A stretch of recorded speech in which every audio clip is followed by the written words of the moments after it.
my lord.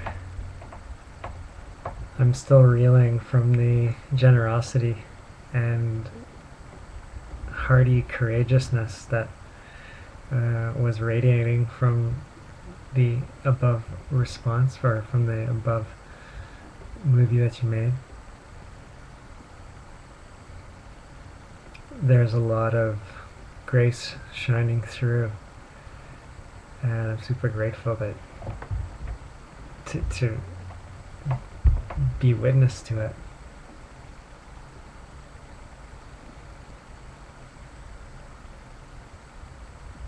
I thought I'd point out a couple of things that I think will fan the flames of our inquiry. In terms of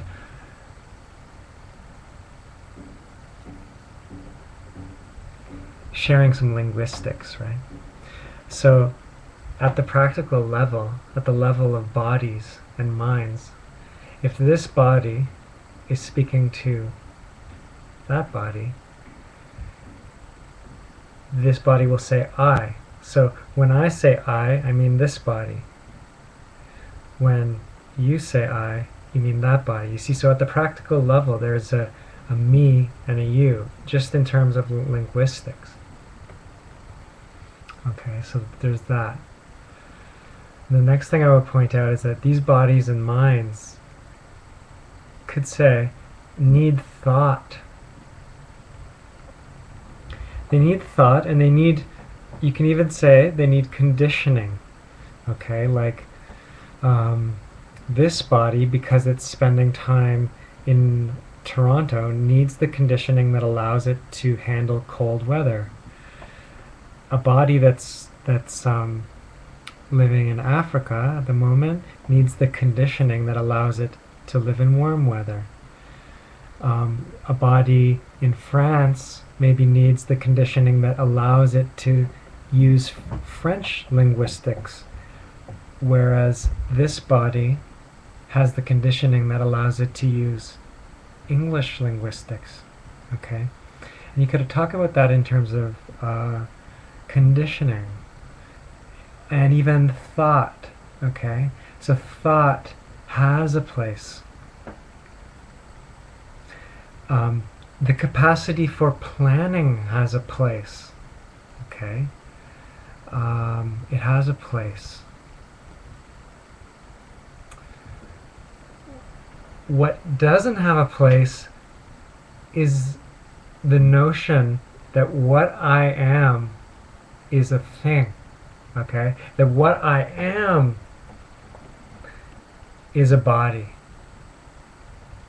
That my identity, that my home, that the essence of my being is findable as a form. Usually we say it's this body and this mind. That's what I am at essence.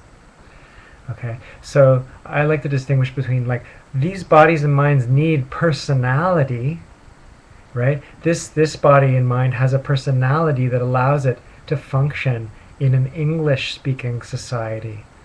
Another body over there has a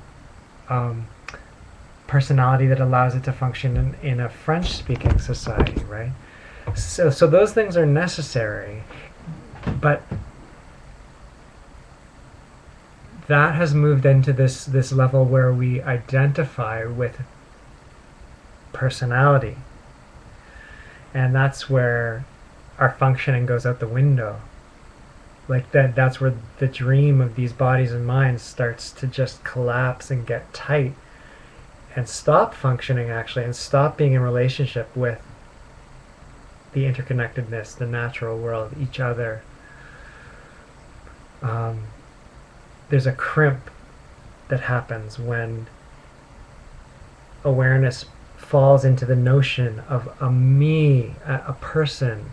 Okay, so even planning has a place, I would say. I mean, you're right. The grace is so extreme that it doesn't even really, it's not even really planning per se. It's so graceful. Like a bird building a nest, it doesn't necessarily, it's not really planning per se. A squirrel hiding nuts, even though It's making arrangements so that in the springtime or in the winter it'll have some food. It's questionable whether, there's a kind of a, it's not necessarily planning like we would consider it.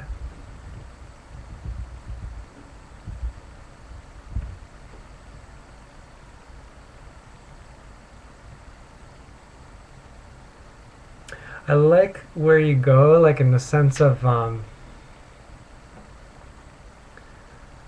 what are the practical implications? Okay, I can work with that again to a certain degree. I'm always finding though, it's like I'm always trying to shut the door.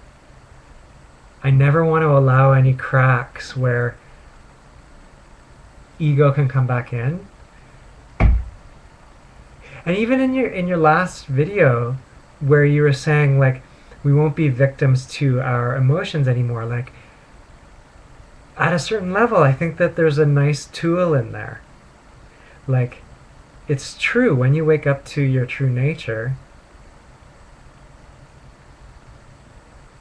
you're not in a reflexive reaction with your emotions. So it could, people who aren't, or when we don't wake up to our true nature, you could say, yeah, we're victims to our emotions because anger arises and I'm angry and I'm acting out on that anger because, I'm justified to be angry and that person shouldn't have done that to me, etc., etc. So when we wake up to the awareness that's around the anger as it arises, and I must be that space in which the anger is arising, then there isn't a personal reaction,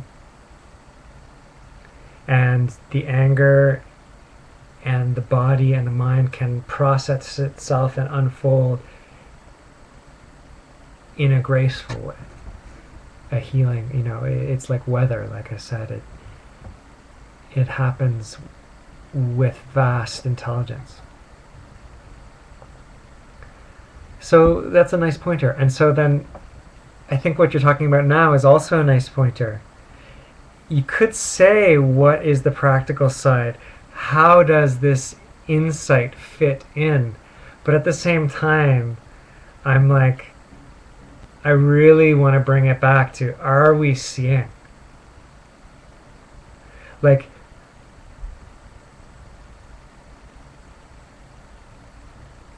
I think sometimes we get to the edge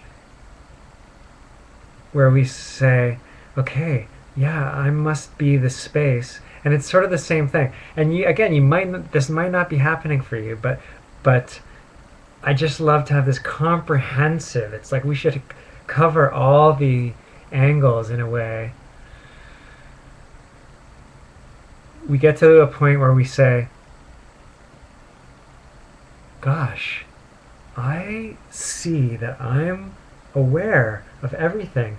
I'm aware of this hand. I'm aware of this sensation. And if I'm aware of all the things, then I must be the ceaseless subject of all the objects. So all the objects show up. Where do they show up? They just show up in awareness. And gosh, I must be that awareness. Okay. Wow. Are we really seeing that? Because right here, that is like, whew, that's hot. That's vast. And I'm really loath. Although I can work with it a little bit, but I'm really loath to say, okay, what are the practical implications of that? How does this fit in? I can go there. It's not chucking it out, but it's like, are we really seeing?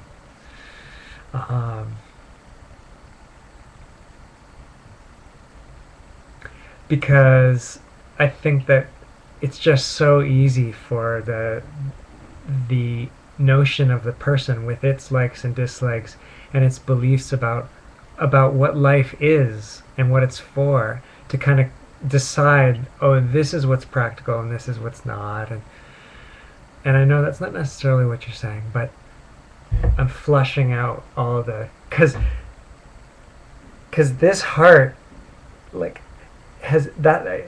I know the ego. I know what it tries to do, right? This heart had to put up with this brain trying to drop top down, orders onto it. And there's just this place where the heart just doesn't listen to the thought anymore. Or, sorry, it just loves the thought. It's just thought, and that's probably the last point I wanted to make about what you said in your video too, is that thought is the same as all the other things. Like, it's okay. A thought is the same as a chirping of a bird, which is the same as the guy across the street banging a hammer. There's a guy across the street banging a hammer, building a house. That's a noise showing up in awareness. Bang, bang, bang. Thought, when it shows up, is a noise. It's a funny kind of noise. It's like an inner noise, but it's a noise that's showing up. So when I see that I'm awareness, all the things are okay. They all can show up. They all show up in the awareness that I am. And the whole notion of like doing something about them or not doing something about them is kind of over, because it's like, who's picking and choosing?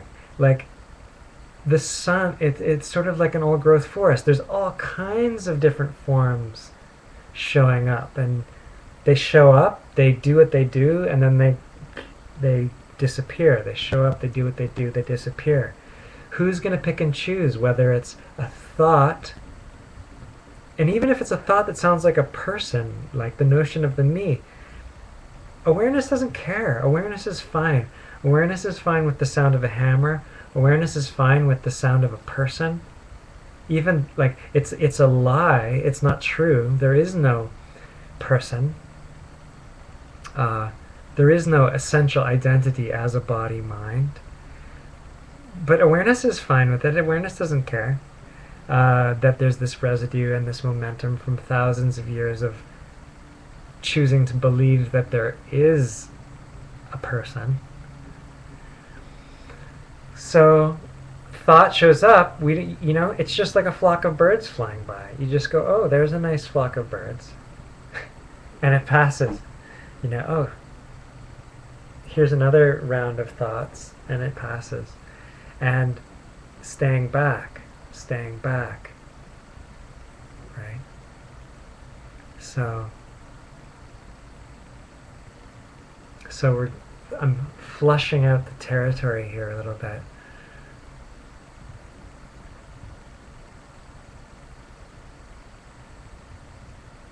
And bodies have children to raise. You see, bodies have children to raise.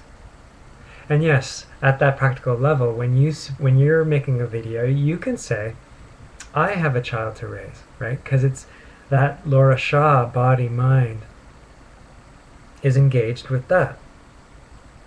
We want functioning. This dialogue is all about radical, responsible, it's about practical.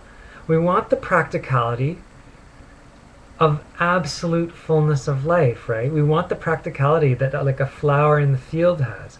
We want the practicality that a beaver or, a tree. We want absolute health in relationship. So it's about coming upon action. And what I would say is, you can't say what the action is, but you can, as men and women, we can, as awareness waking up inside of men and women, we can find out what's putting the crimp on human beings. Okay, we can get very clear about what gets in the way of our radical functioning. Okay, and when you're clear about what gets in the way of radical functioning, it's almost like a hot, a red hot utensil or something. You don't go near it. Okay, Like it's just clear. It's like there's no, if I touch that, major disorder will ensue. Okay? And so what I'm suggesting and pointing out is that the notion that what I am, like the awareness that's aware of this, of the shape